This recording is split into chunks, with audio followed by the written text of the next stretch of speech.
You are watching Chalkpiece Academy Elite. Design Your Future.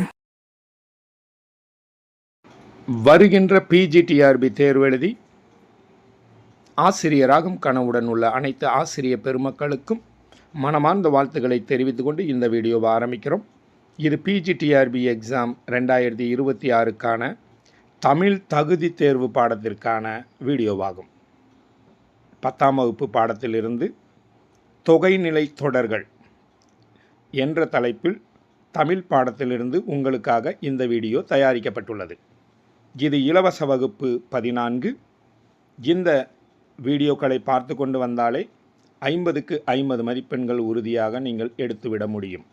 இதற்கான தேர்வு பயிற்சியானது தனியாக நடைபெற்று கொண்டுள்ளது. அந்த தேர்வு பயிற்சியில் நீங்கள் கலந்து கொண்டு அதனுடைய மெட்டீரியல்களையும் அதனுடைய தேர்வு பயிற்சியும் பெற விரும்பினீர்கள் என்றால் அதற்கென்று தனியாக கட்டணம் கட்டி சேர்ந்து கொள்ளலாம். அதற்கான விளக்கங்கள் பெறுவதற்கு இந்த வீடியோவில் காண்பிக்கக்கூடிய நம்பரில் தொடர்பு கொள்ளுங்கள். மிக குறைந்த கட்டணம்தான், சேர்ந்து பயன் பெறுங்கள். இப்போ நம்ம இந்த வீடியோவினுடைய தலைப்புக்குள்ளே போகிறோம். இது 10ஆம் வகுப்பு தமிழ் பாடத்திலிருந்து தொகைநிலை தொடர்கள் என்ற தலைப்பின் கீழே உருவாக்கப்பட்டுள்ள ஒரு வீடியோவாகும். முழுமையாக பாருங்கள். உங்களுக்கு ஏதேனும் சந்தேகங்கள் இருந்தாலும் கமெண்ட் பாக்ஸில் அனுப்பி வைக்கலாம். தமிழ் பாடத்தில் இருக்கக்கூடிய மிக மிக முக்கியமான இலக்கண பகுதியாக கருதப்படுவது தான் இந்த தொகைநிலை தொடர்கள். இந்த தொகைநிலை தொடர்களை தெரிஞ்சுக்கிட்டிங்கன்னா தமிழில் பல வினாக்களுக்கு உங்களால் விடையளிக்க முடியும். ஏன்னா இது ரொம்ப ரொம்ப முக்கியமான பார்ட்டாகும். தொகைநிலை தொடர்கள்னால் என்ன, அதில் எத்தனை வகைகள் இருக்கின்றன என்பது பற்றி தான் இந்த வீடியோவில் முழுவதுமாக பார்க்க போகிறோம். இப்போ தொகைநிலை தொடர்கள் அப்படின்னா என்னன்னு பார்க்குறோம். ஒரு தொடரில் இரு சொற்களுக்கிடையே சொல்லோ உருபோ மறைந்து ஒரே சொல் போல இருக்குமானாம், அதாவது ஒரே சொல் போல நிற்குமானால் அதனை தொகைநிலை தொடர் என்று கூறுவர். ஒரு தொடரில் அப்படின்னா ஒரு வாக்கியத்தில் 2 சொற்களுக்கிடையே சொல்லோ உருபோ மறைந்து நேரடியாக இருக்காது, அதுக்குள்ளே வர வேண்டிய ஒரு சொல் மறைஞ்சிருக்கும் அல்லது உருபு எழுத்துகள் மறைஞ்சிருக்கும். அப்படி மறைஞ்சு வந்துருந்துச்சுன்னா அந்த இதில் மீனிங்கை கொடுத்துச்சுன்னா, அர்த்தத்தை கொடுத்துச்சுன்னா அந்த தொடரை தான் என்னன்னு சொல்கிறாங்கன்னா தொகைநிலை தொடர் என்று கூறுவர். உதாரணமாக பல உதாரணங்களை நம்ம எடுத்துக்காட்ட போகிறோம். 2ற்கும் மேற்பட்ட சொற்களும் அவ்வாறு வரும் அப்படின்னு வேறு சொல்கிறாங்க. ஸோ 2 சொற்களுக்கு இடையில தான் அது வரணும்னு அவசியம் இல்லை. 2ற்கும் மேற்பட்ட சொற்களுக்கு இடையிலும் அவ்வாறு வரலாம். ஒரு சொல்லோ உருபோ மறைஞ்சு வரும். உங்களுக்கு உருபுனா என்னன்றதை பற்றி ஏற்கனவே ஒரு வீடியோவில் நம்ம சொல்லியிருந்தோம். அந்த வீடியோவை பார்த்துருந்தீங்கன்னா இப்போ நம்ம சொல்கிறது உங்களுக்கு முழுவதுமாக புரியும். இப்போ இந்த தொகைநிலை தொடர்களில் 6 வகையாக பிரிச்சிருக்கிறாங்க. தொகைநிலை தொடர்கள் மொத்தம் 6 வகைப்படும். அவை வேற்றுமை தொகை, வினைத்தொகை, பண்புத்தொகை, உவமைத்தொகை, உம்மைத்தொகை, அன்மொழித்தொகை என்பனவாகும். மொத்தம் 6 வகை தொகைகள் இருக்குது. ஏன்னா அந்த தொகைகள் தெரிஞ்சுக்கிட்டாலே கிட்டத்தட்ட உங்களுக்கு நிறைய வினாக்களுக்கு விடையளிக்க முடியும்னு சொல்லியிருக்கோம். வேற்றுமை தொகைனா என்ன, வினைத்தொகைனா என்ன, பண்புத்தொகை, உவமைத்தொகை, உண்மைத்தொகை, அன்மொழித்தொகை என்பனவாகும். இந்த தொகைகளை பற்றி தான் ஒவ்வொரு தலைப்பாக பார்க்க போகிறோம். அதில் முதல்ல நம்ம பார்க்க போகிறது வேற்றுமை தொகை. இந்த வேற்றுமை தொகை அப்படின்றது என்ன, நீங்கள் முதல்ல தொகைநிலை தொடர்கள் அப்படின்னா என்னன்றதை ஒரு தடவைக்கு 2 தடவை வாட்சி பார்த்துக்கோங்க. 2 சொற்களுக்கு இடையில் ஒரு சொல்லோ உருபோ மறைஞ்சு பொருள் தந்துச்சுன்னா அதுக்கு பேர் தான் வேற்றுமை, அதாவது தொகைநிலை தொடர் அப்படின்னு சொன்னோம். அதில் முதல்ல பார்க்க போகிறது வேற்றுமை தொகைனா என்ன. இப்போ ஒரு எடுத்துக்காட்டு கொடுத்துருக்காங்க பாருங்கள். மதுரை சென்றார் அப்படின்னு இருக்குது. இத்தொடர் மதுரைக்கு சென்றார் என விரிந்து நின்று பொருள் தருகின்றது. மதுரை சென்றார், இப்போ தமிழ்நாட்டின் முதலமைச்சர் மதுரை சென்றார் அப்படின்னு இருக்குன்னா தமிழ்நாட்டின் முதலமைச்சர் மதுரைக்கு சென்றார் அப்படின்றதனுடைய அர்த்தம்தான் மதுரை சென்றார்ன்ற 2 வார்த்தையில் இருக்குது. ஆனால் இடையில என்ன இல்லை அப்படின்னா மதுரைக்கு அப்படின்ற அந்த உருபு இல்லை. ஸோ அந்த 2 சொற்களுக்கு இடைப்பட்ட இடத்துல வரவேண்டிய எழுத்து வராமலேயே அதனுடைய பொருள் நமக்கு புரிகின்றது. ஸோ இப்படி தான் தமிழில் நிறைய இடங்களில் பயன்படுத்துவாங்க. ஸோ கொடுக்கப்பட்டுள்ள இரு சொற்களுக்கு இடையில் கு என்னும் வேற்றுமை உருபு இல்லை, நேரடியாக அதில் வரலை. அது தொக்கி நின்று பொருளை உணர்த்துகிறது. தொக்கி நின்று அப்படின்னா மறைஞ்சு நின்று, அது வராமலேயே அந்த அர்த்தத்தை கொடுப்பதனால அப்படி சொல்கிறாங்க. ஸோ இவ்வாறு ஒரு தொடரில் வேற்றுமை உருபுகள்னு சொல்லக்கூடிய ஐ, ஆல், கு, இன், அது, கண் ஆகியவற்றுள் ஒன்று மறைந்து வந்து பொருள் உணர்த்துவது வேற்றுமை தொகை எனப்படும். அதாவது இந்த 6 வார்த்தைகள் 6 எழுத்துக்களை தான் வேற்றுமை உருபுகள் அப்படின்னு சொல்லுவாங்க. இந்த வேற்றுமை உருபுகள் மறைந்து வந்திருக்கும், நேரடியாக வராமல் மறைந்து வந்து பொருளை கொடுத்துருக்கும். அப்படி கொடுத்துருந்துச்சுன்னா அந்த தொகையை தான் நம்ம என்னன்னு சொல்கிறோம்னா வேற்றுமை தொகை அப்படின்னு சொல்கிறோம். ஸோ மதுரை சென்றார், சென்னை சென்றார், டெல்லி சென்றார் அப்படின்னு வருதுன்னா டெல்லிக்கு சென்றார்ன்றது தான் அப்படி மறைமுகமாக சொல்கிறாங்க. அடுத்து அதில் ரொம்ப முக்கியமானது, வேற்றுமை தொகையில் ரொம்ப முக்கியமானது ஒரு வகை இருக்குது. அது என்னென்னா உருபும் பயனும் உடன்தொக்க தொகை அப்படின்னு அதில் ஒரு சின்ன பிரிவு இருக்குது. உருபும் பயனும், உருபு அப்படின்னா இந்த 6 வேற்றுமை உருபுகள்னு சொன்னோம் இல்லையா, அவைகள் தான் உருபும். இதில் எடுத்துக்காட்ட பாருங்கள். தேர்பாகன் அப்படின்னு கொடுத்துருக்குறாங்க. தேர்பாகன் அப்படின்னா என்ன? தேரை ஓட்டும் பாகன் அப்படின்னு அர்த்தம். இத்தொடர் தேரை ஓட்டும் பாகன் என விரிந்து பொருளை உணர்த்துகிறது. நேரடியாக எழுத்து வரலை, ஆனால் அதோட பொருள் என்ன அப்படின்னா தேரை ஓட்டும் பாகன், அதை குறிக்கிறதுக்காகத்தான் தேர்பாகன் அப்படின்னு சொல்கிறோம். கொடுக்கப்பட்டுள்ள தேர், பாகன் என்னும் சொற்களுக்கிடையில் ஐ என்னும் வேற்றுமை உருபும் ஓட்டும் என்னும் பொருளை விளக்கும் பயனும் மறைந்து வந்துள்ளன. அதாவது பார்த்திங்கன்னா தேர்பாகன்னா அதில் அர்த்தம் என்ன அப்படின்னா தேரை ஓட்டும் பாகன் அப்படின்ற வார்த்தையாக நம்ம பொருள் எடுத்துக்கிறோம்னா அதில் தேரை ஓட்டும் பாகன் அப்படின்ற அர்த்தம் தான் நம்ம எடுத்துக்கிறோம். அப்போ ஐ அப்படின்ற எழுத்தும் மறைஞ்சு வந்திருக்கு, அது ஒரு வேற்றுமை உருபு. அது மட்டுமல்ல, அதை ஓட்டும், அந்த ஓட்டும்ன்ற அந்த பயனும், அதனால் கிடைக்கிற பயன் என்ன அப்படின்னா ஓட்டுதல். அந்த ஓட்டுகிற அந்த பயனுமே மறைந்து நம்மளுக்கு பொருளை கொடுக்கிறது. அதனால தான் இதில் வேற்றுமை உருபும் மறைஞ்சு வந்திருக்கு, அதனால் கிடைக்கிற பயனும் மறைஞ்சு வந்திருக்கிறதுனால தான் இதை உருபும் பயனும் உடன் தொக்க தொகை அப்படின்ற ஒரு சிறு வகையாக அதை கூறுகிறார்கள். இவ்வாறு ஒரு தொடரில் வேற்றுமை உருபும் அதன் பொருளை விளக்கும் பயனும் சேர்ந்து மறைந்து வருவது உருபும் பயனும் உடன் தொக்க தொகை எனப்படும். இதுவும் வேற்றுமை தொகையே ஆகும். இதை வேற்றுமை தொகைன்னு சொல்லலாம், உருபும் பயனும் உடன் தொக்க தொகைன்னு சொல்லலாம். ஸோ ரெண்டுமே ஒரே அர்த்தம்தான். வேற்றுமை தொகைன்னு எதை குறிக்கிறோமோ அதுக்குள்ள பயன் இருந்துச்சுன்னா, பயன் இல்லாமல் வேற்றுமை உருவு மட்டும் வந்துருந்துச்சுன்னா அது வேற்றுமை தொகை. அந்த பயனும் சேர்ந்து மறைந்து வந்துருந்துச்சுன்னா அதுக்கு பேர் தான் உருவும் பயனும் உடன் தொக்க தொகையும் அப்படின்னு இலக்கணத்தில் பிரித்து சொல்லுவாங்க. இப்போ ஓரளவுக்கு இது புரிஞ்சிருக்குன்னு நம்புகிறோம். இப்போ வேற்றுமை தொகையினுடைய 2வது வகை பார்க்குறோம், வினைத்தொகை. இது ரொம்ப ரொம்ப முக்கியமானது. இலக்கண குறிப்பு எழுதுகிற பொழுது இது ரொம்ப ரொம்ப முக்கியமாக பார்க்கப்பட வேண்டும். வினைத்தொகை அப்படின்னு எப்படி கண்டுபிடிக்கிறது அப்படின்றத தெள்ள தெளிவாக பார்ப்போம். இப்போ காலம் காட்டும் இடைநிலையும் பெயரச்ச விகுதியும் மறைந்து நிற்க வினைப்பகுதியை அடுத்து பெயர் சொல்லோடு தொடர்வது வினைத்தொகை எனப்படும் அப்படின்னு வாச்ச உடனே இப்போ எல்லா பேருக்குமே ஒரு சின்ன சின்ன குழப்பங்கள் ஏற்படும். காலம் காட்டும் இடைநிலையும் அப்படின்னா என்ன அர்த்தம்னா, இப்போ ஒரு சொல்ல நம்மகிட்ட கொடுக்குறாங்கன்னா அதுக்குள்ளே ஒரு காலத்தை காட்டக்கூடிய வார்த்தை இருக்கும். அது நிகழ்காலத்தில் நடக்கிறதா, எதிர்காலத்தில் நடக்கப் போகுதா, இல்லை ஏற்கனவே கடந்த காலத்தில் நடந்ததா அப்படின்றத குறிக்கக்கூடிய ஏதோ ஒரு சொல் அதுக்குள்ளே மறைஞ்சிருக்கும். அதான் காலம் காட்டும் இடைநிலை. இடைநிலைன்னு நம்ம இந்த பகுபத உறுப்பிலக்கணத்தில் பார்த்துருப்பீங்க. அதில் தான் தெரியும் இடைநிலைன்றது என்ன அப்படின்றது.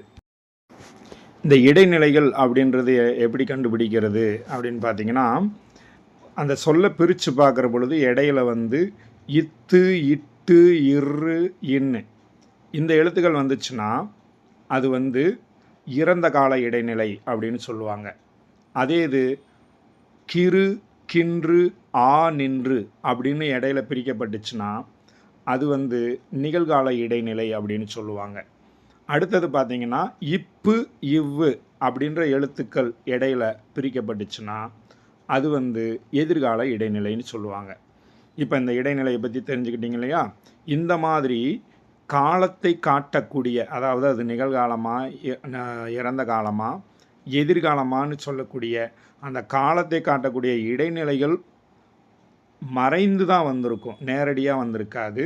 அதே நேரத்தில் பெயரச்ச விகுதியும் மறைஞ்சு வந்திருக்கும். பெயரச்ச விகுதின்றது என்னென்னா அ அப்படின்னு முடிஞ்சிருக்கணும், விகுதி சொல்லானது அ அப்படின்னு முடிஞ்சிருக்கணும், அல்லது அப்படின்னு முடிஞ்சிருக்கணும். ஆனால் அதுவும் கூட மறைமுகமாக இருக்கும், வந்திருக்கணும் ஆனால் கொடுத்துருக்க மாட்டாங்க. ஸோ ஆன்ற அந்த பெயரச்ச விகுதியும் அல்லது உம்முன்ற அந்த பெயரச்ச விகுதியோட வந்திருக்க வேண்டியது மறைந்து நின்றுருக்கும். அப்படின்னா வந்திருக்காது, ஆனால் அந்த அர்த்தத்துடன் தான் முடிவு பெற வேண்டிய சொல்லாக அது இருக்கும். அப்படி இருந்துச்சுன்னா அந்த வினைப்பகுதியை அடுத்து, வினைப்பகுதினா முதல்ல அந்த பிரிக்கிற பொழுது ஒரு வினை இருக்கும், வினைச்சொல். அந்த வினைச்சொல்லை அடுத்து பெயர் சொல்லோடு தொடர்வது, அதுக்கப்புறம் ஒரு பெயரும் சேர்ந்துக்கிறோம். ஸோ அந்த பெயர் சொல்லோடு தொடர்வது தான் இந்த வினைத்தொகை அப்படின்னு சொல்லப்படுது. இப்போ நம்ம காலம் கறந்த பெயரச்சமே வினைத்தொகையாகும் அப்படின்றது நம்ம இலக்கணத்துக்காக சொல்லக்கூடிய ஒரு வரியாகும். அதாவது ஒரு மதிப்பெண் வினாவுக்காக இப்படி கேட்கப்படலாம். காலம் கறந்த பெயரச்சம் டேஷ் எனப்படும் அப்படின்னு கூட கேட்கலாம். அப்படி கேட்டாங்கன்னா அது வினைத்தொகையாகும் அப்படின்னு எழுதுவதற்காக படித்து வச்சுக்கோங்க. இதில் முக்கியமாக நீங்கள் கண்டுக்கிற வேண்டிய ஒரு ரொம்ப முக்கியமான விஷயம் என்னென்னா, காலம் காட்டும் இடைநிலை இருக்கும், ஆனால் நேரடியாக இருக்காது, மறைந்து இருக்கும். அதே நேரம் பெயரச்ச விகுதின்னு சொல்லக்கூடியதும் மறைந்து வந்திருக்கும். அப்புறம் பார்த்தீங்கன்னா அந்த வினைப்பகுதியை தொடர்ந்து பெயர் சொல்லோடு தொடர்வது தான் வினைத்தொகை எனப்படும். ஃபார் எக்ஸாம்பிள் கீழே கொடுத்துருக்காங்க பாருங்கள், வீசு தென்றல். இந்த தென்றல்ன்றது ஒரு பெயர் சொல், அதுக்கு முன்னாடி என்ன வார்த்தை இருக்குது, வீசு அப்படின்ற ஒரு வினைச்சொல் இருக்குது. இப்போ இந்த வீசு தென்றலை நீங்கள் வந்து என்ன மீனிங்காக எடுத்துக்கிறீங்க அப்படின்னா, வீசுகின்ற தென்றல்னு எடுக்கலாம், அப்போ அது நிகழ்காலம். அதுவே வீசிய தென்றல் அப்படின்னு நம்ம எடுத்துக்கிட்டோம்னா அது இறந்த காலம். அடுத்து பார்த்திங்கன்னா வீசும் தென்றல் அப்படின்னு எடுத்தோம்னா இனிமேல் அது வீசப்போகுது, அதாவது அந்த தென்றல் காற்று வரப்போகுது அப்படின்னு எடுத்துக்கலாம், எதிர்காலம்.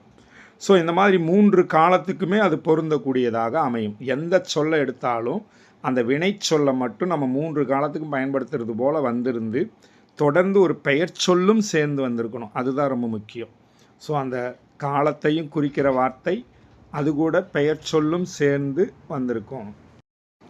வீசு என்பது வினைப்பகுதி, இது தென்றல் என்னும் பெயர் சொல்லோடு சேர்ந்து காலத்தை வெளிப்படுத்தாத பெயரச்சமாயிற்று.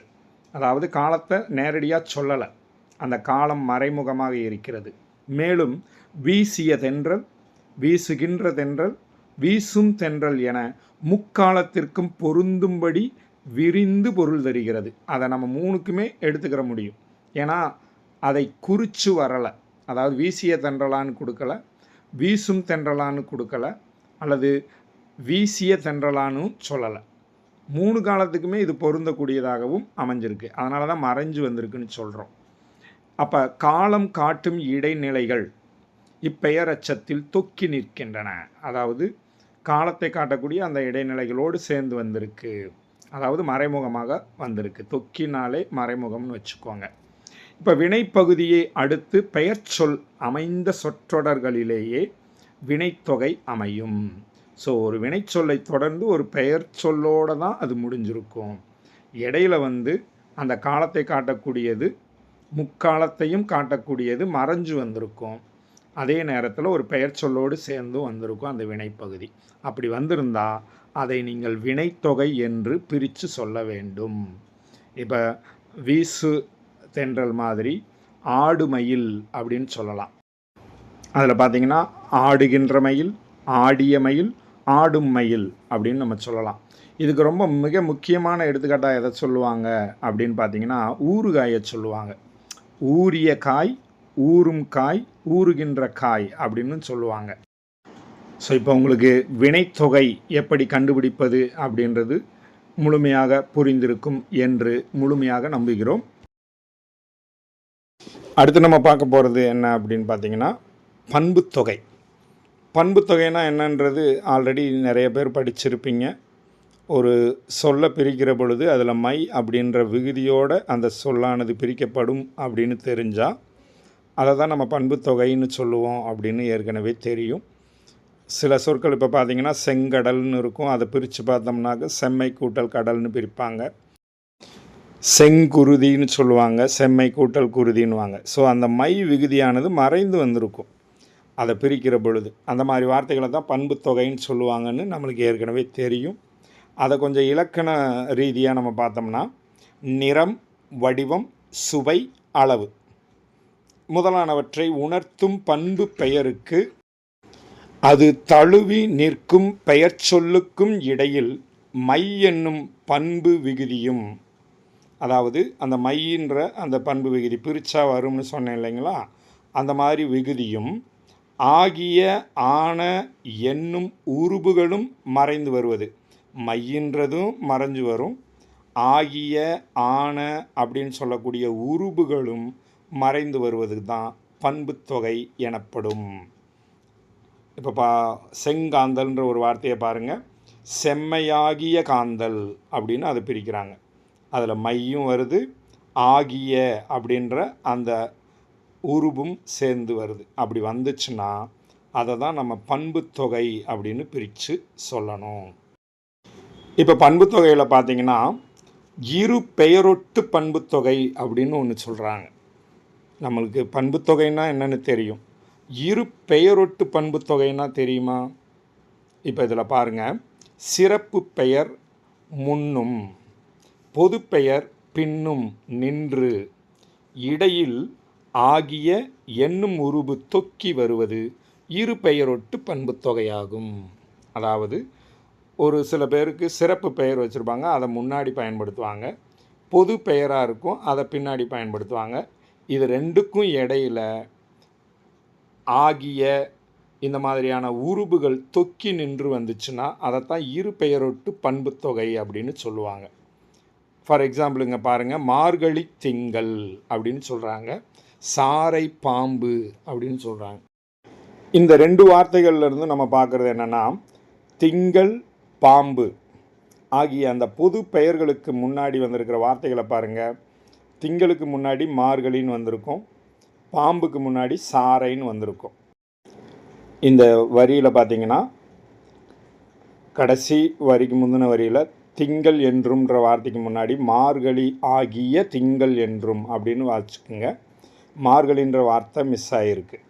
ஸோ மார்கழி ஆகிய திங்கள் என்றும் சாரை ஆகிய பாம்பு என்றும் இரு பெயரொட்டாக வந்துள்ளன.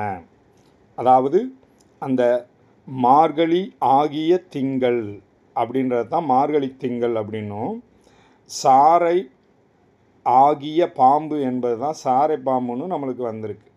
ஸோ அந்த ஆகியன்ற அந்த வார்த்தை இடையில் இல்லாமல் நமக்கு அந்த பொருளை உணர்த்துவதாக அது வந்துள்ளது. ஸோ ரெண்டு பண்புகள் இதில் இருக்குது. அப்போ மார்கழி திங்கள் அப்படி ரெண்டு இருக்குது. அப்புறம் சாரை ஆகிய பாம்பு அப்படின்ற அந்த ரெண்டு விதமான பெயர்கள் ஒன்று சேர்ந்து சாரை பாம்பு அப்படின்னு சொல்லி அது பண்புகளோடு வந்திருக்கிறதுனால இது இரு பெயரொட்டு பண்புத்தொகை அப்படின்னு எடுத்துக்கிறோம். ஸோ இதில் பார்த்திங்கன்னா இரு பெயரொட்டு பண்புத்தொகை அப்படின்னா என்ன என்பது பற்றியும் பண்புத்தொகைனா என்ன என்பது பற்றியும் நம்ம பார்த்துட்டோம். இப்போ அடுத்து நம்ம பார்க்க போகிறது என்ன அப்படின்னா உவமை தொகை. 4வது வகையாக உவமை தொகைனா என்ன? உங்களுக்கு உவமைனாலே தெரியும். அந்த போல, போன்ற அப்படின்ற அந்த வார்த்தைகள் இல்லாமல் ஆனால் அதை அந்த பொருளோடு சேர்ந்து வழங்கக்கூடியதாக வரக்கூடிய வார்த்தைகள் அது வந்துருந்துச்சுன்னா அதை உவமை தொகை அப்படின்னு சொல்லுவோம்னு நம்ம சிறு வகுப்பில் படிச்சிருப்போம். இப்போ அதை தான் நம்ம பார்க்க போகிறோம். உவமைக்கும் பொருளுக்கும், அதாவது உவமேயம் அப்படின்னு சொல்லுவாங்க. அந்த பொருளுக்கும், பொருள்ன்றத உவமேயம் அப்படின்வாங்க. அதான் உவமைக்கும் பொருளுக்கும் இடையில் போல, ஒப்ப முதலான உவம உருபுகள். இந்த போல, ஒப்பன்றது உவம உருபுகளில் வரக்கூடியவைகள். ஸோ இவைகள் பார்த்திங்கன்னா மறைந்து வருவது உவமை தொகை எனப்படும். ஸோ நேரடியாக வந்திருக்காது. போல, ஒப்ப அப்படின்ற அந்த 2 வார்த்தைகளும் இந்த உவம உருபுகளும் அதுக்குள்ளே வந்திருக்காது. பட் மறைஞ்சு பொருளை கொடுத்துருக்கும். அப்படி கொடுத்துருந்துச்சுன்னா அதை தான் நம்ம உவமை தொகை அப்படின்னு சொல்கிறோம். எடுத்துக்காட்டாக மலர்கை. இது நிறைய பேர் படிச்சிருப்பீங்க. அந்த மலர் போன்ற கை அப்படின்னு நம்ம சொல்லுவோம். அப்போ இதை நம்ம எப்படி எடுத்துக்கிறோம் அப்படின்னா மலர் போன்ற கை, பொன் பாதம் அப்படின்வோம், பொன் போன்ற பாதம். இந்த மாதிரியான நிறைய ஊமை தொகைகள் நம்ம கடந்து வந்திருப்போம். இப்போ இதை பற்றி நம்ம பார்க்குறப்ப அந்த மலர்கைன்ற வார்த்தையை பற்றி பார்க்குறோம். மலர் அப்படின்றது உவமையாக எடுத்துக்கிறாங்க. கை அப்படின்றது தான் உண்மையானது. இப்போ ஒரு கையை பார்த்து நம்ம மலர் போன்ற கை அப்படின்னு சொல்கிறதான் உவமை தொகைன்னு ஏன் சொல்கிறோம்னா, உவமையாக சொல்லப்படுவது மலர். கையை பார்த்து நம்ம மலராக ஒப்பிட்டு சொல்லுறோம். அதனால தான் அது உவமை தொகை அப்படின்னு சொல்கிறாங்க. இந்த கை என்பது உவமேயம், அதை தான் பொருள் அப்படின்னு சொல்கிறாங்க. எந்த பொருளோ அதை உவமேயம்னு எடுத்துக்கிறனும்.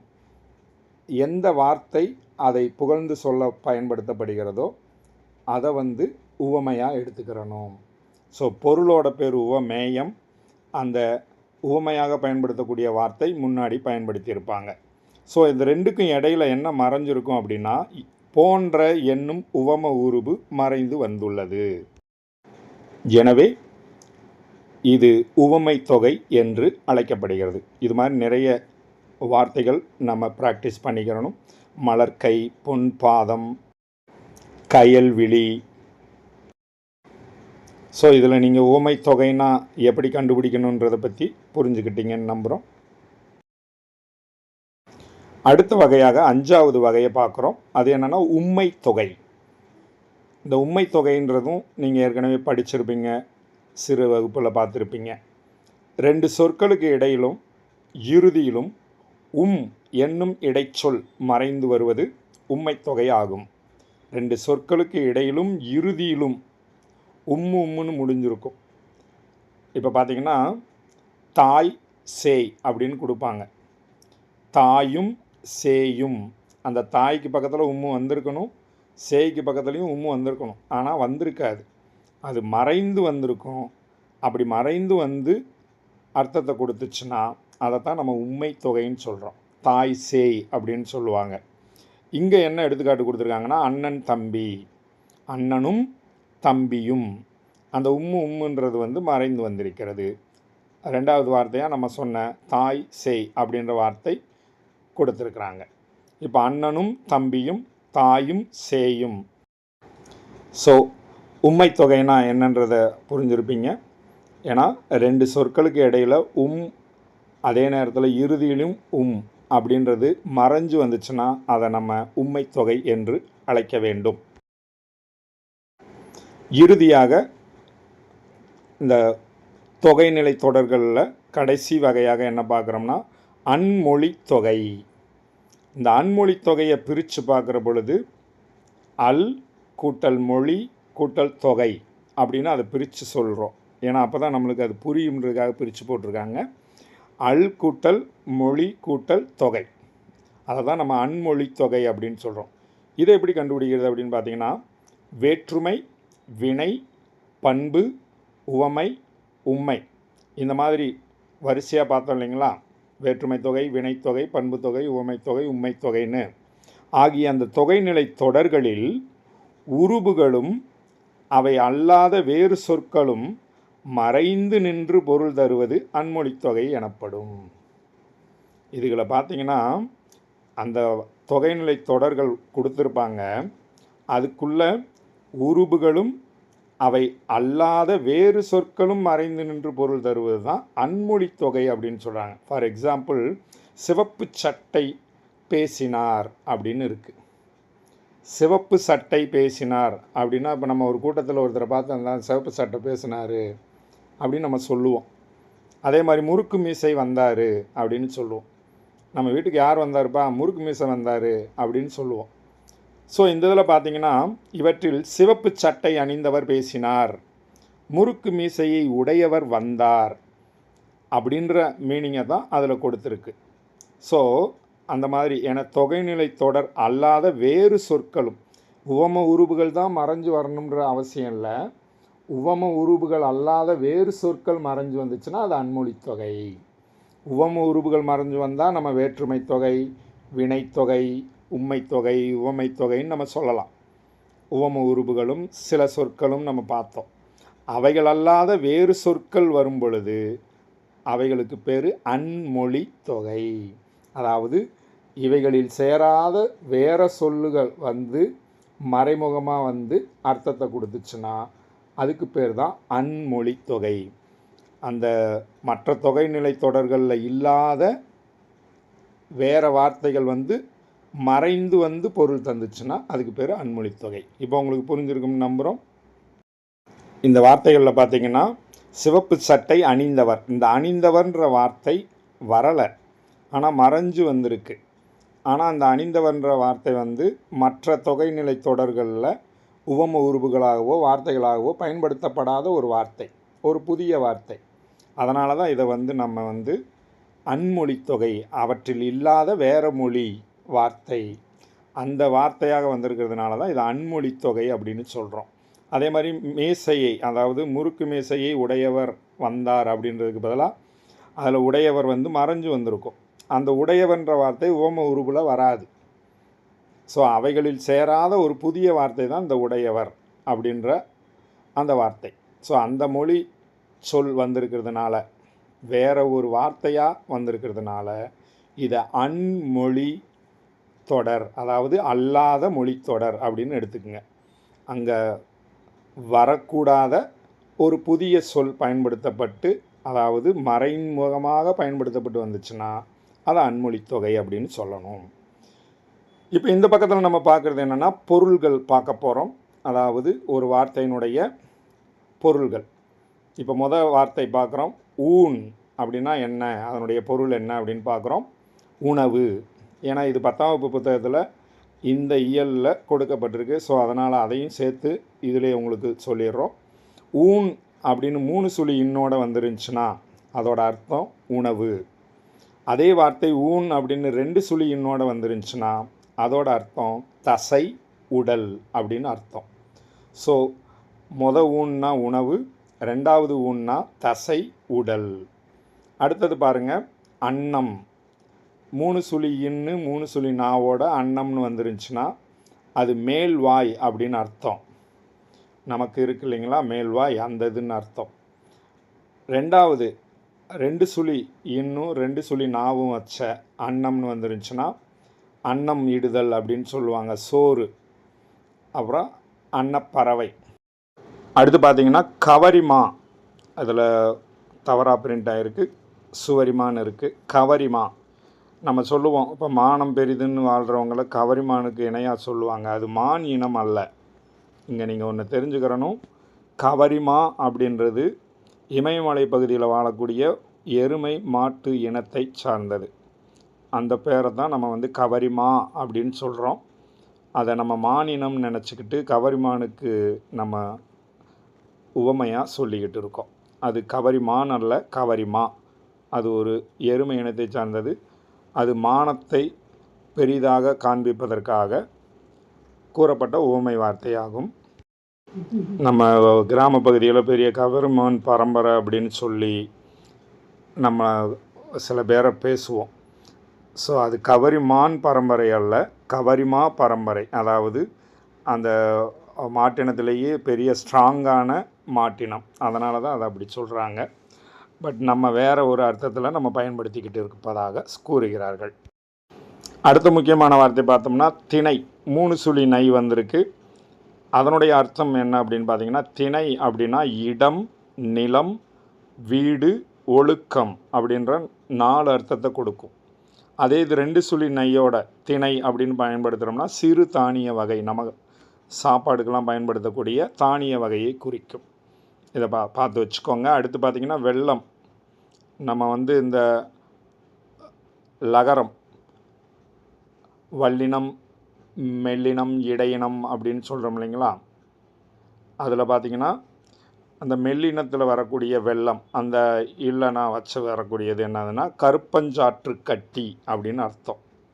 அடுத்து கீழே இருக்கக்கூடிய வெள்ளம்ன்ற வார்த்தை என்னென்னா நீர்ப்பெருக்கு, வெள்ளம் அடிச்சுட்டு வருது அப்படின்னு சொல்லுவோம் இல்லைங்களா? அது கடல் அலை மிகுதி, அதை நம்ம வெள்ளம் அப்படின்னு சொல்லுவோம். ஸோ மேலே இருக்கிற வெள்ளம் அப்படின்றது கருப்பஞ்சாற்று கட்டி, 2வது வெள்ளம் அப்படின்றது நீர்ப்பெருக்கு, கடல் அலை மிகுதி. இப்போ ஓரளவுக்கு இந்த 2 ஒரே மாதிரியான வார்த்தைகளுடைய பொருள்களை புரிஞ்சிருப்பீங்கன்னு நம்புகிறோம். அடுத்து இந்த பக்கத்தில் நம்ம பார்க்குறது என்ன அப்படின்னு பார்த்தீங்கன்னா, ஆங்கில வார்த்தைக்கு இணையான தமிழ் வார்த்தையை பொருளாக பார்க்கிறோம். முதல் வார்த்தையாக ஹாஸ்பிட்டாலிட்டி அப்படின்ற வார்த்தை கொடுக்கப்பட்டுள்ளது. அதனுடைய தமிழ் அர்த்தம் என்னென்னா விருந்தோம்பல் அப்படின்னு அர்த்தம். அடுத்து பார்த்திங்கன்னா வெல்த் அப்படின்ற வார்த்தையினுடைய தமிழ் அர்த்தம் செல்வம், அதாவது அந்த பணம் அப்படின்றத நம்ம எடுத்துக்கலாம். பணம் மட்டும் இல்லை, செல்வம்ன்றது பணம், எல்லா வகையான பொருட்களையும் சேர்த்து குறிக்கக்கூடிய ஒரு வார்த்தையாகத்தான் வெல்த்தை சொல்கிறாங்க. அடுத்து பார்த்திங்கன்னா பேபி ஷவர், நம்ம வளைகாப்பு நடத்துதல் அப்படின்னு சொல்லுவோம் இல்லைங்களா? அந்த வளைகாப்புக்கு தான் இங்கிலீஷில் பேபி ஷவர் அப்படின்னு சொல்கிறாங்க. அடுத்து பார்த்திங்கன்னா ஹவுஸ் வார்மிங், புதுமனை புகுவிழாவுக்கு ஆங்கில வார்த்தை தான் ஹவுஸ் வார்மிங் அப்படின்னு சொல்கிறாங்க. அடுத்து ஃபீஸ்ட் அப்படின்னா விருந்து அப்படின்னு அர்த்தம். அடுத்து இந்த இயலில் ரொம்ப முக்கியமாக கடைசியாக கொடுக்கப்பட்டிருக்கிறது திருக்குறள் தெளிவுரையை எழுதியவர் யார் அப்படின்னு கேட்டிருக்கிறாங்க. திருக்குறள் தெளிவுரைன்னு ஒரு உரை எழுதியிருக்கிறாரு. அவர் யார் அப்படின்னு கேட்டிருக்கிறாங்க. அது பார்த்திங்கன்னா வ.உ. சிதம்பரனார் அவர்கள் தான் திருக்குறள் தெளிவுரை எழுதியிருக்கிறாரு. அடுத்து பார்த்திங்கன்னா சிறுவர் நாடோடி கதைகள் அப்படின்றத யார் எழுதியிருக்கிறாங்க அப்படின்னு கேட்டிருக்கிறாங்க. அதில் பார்த்திங்கன்னா கி. ராஜநாராயணன், கீரான்னு அழைக்கக்கூடிய கி. ராஜநாராயணன் தான் சிறுவர் நாடோடி கதைகள் அப்படின்றத எழுதியிருக்கிறாரு. அடுத்து பார்த்திங்கன்னா 6ஆம் திணை அப்படின்ற தலைப்பில் யார் எழுதியிருக்கிறாங்க அப்படின்னு பார்த்திங்கன்னா கு. சிவராமன் அப்படின்றவர் தான் 6ஆம் திணைன்ற அந்த நூலை எழுதியிருக்கிறார். ஸோ இந்த மாதிரி இன்னும் பல தலைப்புகளில் உங்களுக்கு தமிழ் தகுதி தேர்வுக்கான வீடியோக்கள் வெளிவர உள்ளன.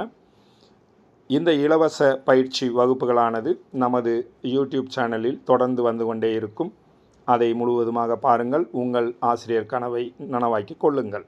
மேலும் இந்த பயிற்சியில் நீங்கள் சேர்ந்து படிக்க விரும்பினீர்கள் என்றால் இதில் காட்டப்படும் நம்பருக்கு தொடர்பு கொண்டு சேர்ந்து பயிற்சி பெறுங்கள். அதற்கான விளக்கங்கள் பெற்றுக்கொள்ளுங்கள். மீண்டும் அடுத்த வீடியோவில் சந்திப்போம். மனமார்ந்த வாழ்த்துக்களுடன் உங்கள் சாக்பீஸ் அகாடமி. நன்றி.